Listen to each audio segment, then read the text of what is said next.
ஏன்னா படத்துடைய first scene என்னென்னா ஹீரோ வந்து ஒரு ரயிலை கொளுத்த போகிறாரு. இதுதான் ஃபஸ்ட்டு சீனு.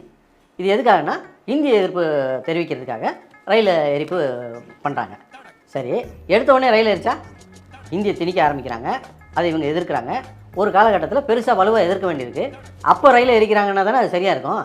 சரிதான், கரெக்ட், நியாயமான கேள்வி. ஃபர்ஸ்ட் எடுத்துனா எப்படிவா இருக்கும்? நீ ஒரு படம் எடுத்தல, அதில் நீயே நடிச்சு போனமா ஃபர்ஸ்ட் எடுத்து நீ செத்துட்ட, அதான கதை.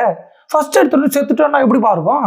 நீ எப்படி பிறந்த, யாருக்கு பிறந்த, எப்படி வளர்ந்த, எப்படி ஆகியிருந்த, எப்படி உச்சா போனேன், எப்போ ஸ்கூலுக்கு போனேன், அப்புறம் ஸ்கூலுக்கு போய் என்ன படித்து என்ன வேலைக்கு போனேன், அப்புறம் வேலைக்கு போய் கல்யாணம் ஆச்சு ஆகலையா, அப்புறம் என்ன பிரச்சனை, அப்புறம் எப்படி செத்த, யார் உன்னை கொன்னா, இல்லை நீ ஹார்ட் அட்டாக்ல செத்தியா, இல்லை புடின்னு செத்தியா, நக்கின்னு செத்தியா, நட்டுக்குன்னு செத்தியான்னு காமிச்சா தானே புரியும்.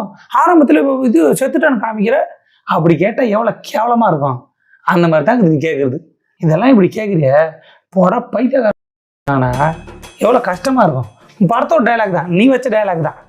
ஏன் இப்படி பேசுகிறேன்னா, மோகன்ஜி படத்துக்கு ஒரு ரிவ்யூ போட மாட்டார் ஆள், அதை பற்றியே பேச மாட்டார். இங்கே வந்து வெற்றிமாறன் படம் எடுத்துட்டா, ரஞ்சித் படம் எடுத்துட்டா, இந்தமாரி இது மொழிப்போருக்கு ஒரு படம் எடுத்துட்டா, இல்லைன்னா மாரி செல்வராஜ் படம் எடுத்துட்டா தாங்காது. ஐயோயோ, அதாவது ஆண் பாவம் பொல்லாதுன்ற படம் வந்து இந்த வருடத்தின் சிறந்த படங்களில் ஒன்றான் இவர் கொடுத்துருக்காரு. ஆண் பாவம் பொல்லாது அந்த படத்தில் ஒரு சூப்பர் படம்ன்றார். அப்படியாப்பட்ட ஒரு ரிவ்யூவரை காரி மூஞ்சில் துப்புற மாதிரி யாரும் பேசக்கூடாதுன்றதுக்காக தான் நான் வீடியோ போடுறேன். அது வந்து என் கடமை. எனக்கு ரொம்ப பிடிக்கும், நல்ல மனுஷன்.